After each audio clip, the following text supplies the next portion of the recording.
Une conférence qui annonce le grand retour des États-Unis d'Amérique dans la lutte contre le changement climatique. La conférence virtuelle convoquée par Joe Biden se clôture ce vendredi.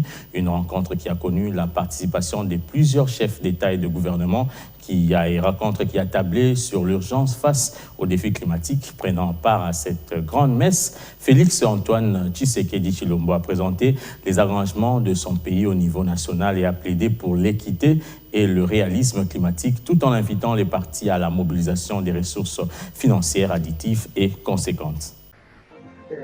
L'urgence climatique a réuni en virtuel les chefs d'État et institutions du monde sur invitation du président Joe Biden. Ces sommets des dirigeants sur le climat marquent le retour des États-Unis d'Amérique dans l'accord de Paris. D'où l'appel à l'accélération des actions concrètes. L'heure est à l'urgence, les bonnes idées et les bonnes intentions ne suffisent plus. Nous avons besoin d'assurer que les financements soient au rendez-vous, publics comme privés, pour agir face au changement climatique et pour que nous puissions saisir cette occasion propice à de bons emplois, des économies fortes et un monde plus sûr. Je suis confiant quant au fait que nous allons pouvoir le faire ensemble.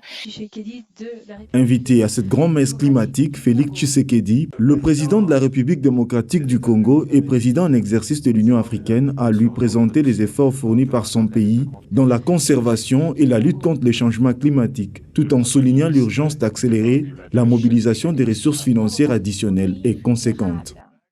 Mon pays, tout comme l'Afrique, réitère ici leur engagement à mettre en œuvre l'accord de Paris, ainsi qu'à contribuer, de ce fait, à la lutte globale contre le changement climatique dans le contexte du développement durable et de la réduction de la pauvreté. Pour la République démocratique du Congo, cette mise en œuvre se traduit, entre autres, par une contribution déterminée à l'échelle nationale qui prévoit une réduction de 17% des émissions de gaz à effet de serre à l'horizon 2030.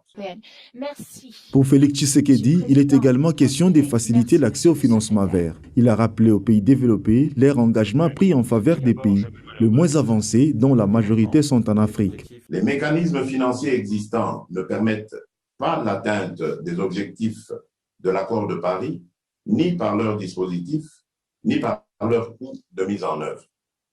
Il est important que ce sommet accélère la mobilisation de ressources financières additionnelles et conséquentes.